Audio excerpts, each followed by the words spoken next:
Bien aimé, vous savez, souvent les chrétiens, notamment les nouveau-nés, et moi c'était mon cas avant, on normalise pas ce truc que la prière et la méditation de la Bible, c'est des trucs qui sont inséparables.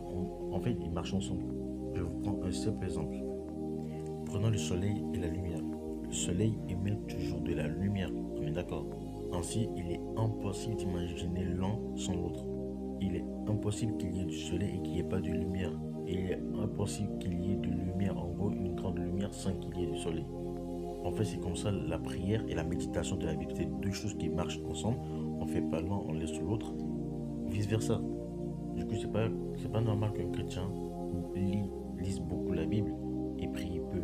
Et c'est pas bien aussi qu'un chrétien prie beaucoup et lise peu la Bible. Premier point, prenons le fait qu'on lise beaucoup la Bible et qu'on ne prie pas. Quand tu lis beaucoup la Bible et que tu ne pries pas, tu es comme les docteurs de la loi au temps de Jésus. Les pharisiens, bien qu'ils connaissaient de A à Z la loi, c'est-à-dire la Bible, pas forcément la Bible, mais les Écritures, ils n'ont pas eu la capacité de reconnaître Jésus étant le Messie. Mais c'était eux les plus grands docteurs. Dans la loi d'Isaïe, c'est écrit. Ils savaient tout sur la loi, ils savaient tout ce qui allait arriver, mais ils ont pas pu avoir la capacité de reconnaître Jésus. Prenons Jean 5 à partir du verset 39 au 40. Vous sondez les Écritures parce que vous pensez avoir en elles la vie éternelle. Ce sont elles qui rendent témoignage de moi et vous ne voulez pas venir à moi pour avoir la vie. La Bible nous dit dans ce passage que malgré leur connaissance profonde de la loi, ils ne voyaient pas que Jésus était l'accomplissement. Jésus était le Messie, c'est-à-dire que spirituellement, ils n'étaient pas capables de reconnaître Jésus, sachant très bien ce qu'il était écrit dans la Bible. Ainsi, quand tu lis beaucoup la Bible et que tu pries pas, en fait, moi je sais pas si on doit t'appeler chrétien. Mais laisse-moi te dire que le diable, il connaît la Bible de A à Z. Moi je connais certains musulmans qui connaissent la Bible de A à Z. Pas certains, ils connaissent la Bible de A à Z.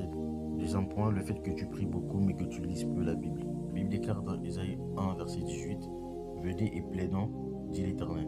Si vos péchés sont comme le cramoisi, ils deviendront blancs comme la neige. Prenons la première ligne. Venez et plaidons, dit l'Éternel.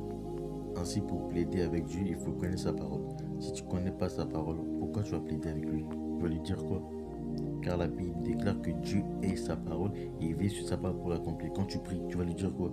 Si ce n'est pas sa parole, ainsi il faut prier et aussi lire la Bible. Là, je suis venu exhorter une personne qui était dans ce cas, qui lit beaucoup et qui prie pas beaucoup. Une personne qui prie beaucoup et qui lit pas beaucoup. Car c'est sur ces deux bases-là qu'on a une bonne relation avec Dieu. Bien-aimé, toi qui lis beaucoup et qui prie peu, commence par prier aussi. Et toi qui prie beaucoup et qui lis peu, commence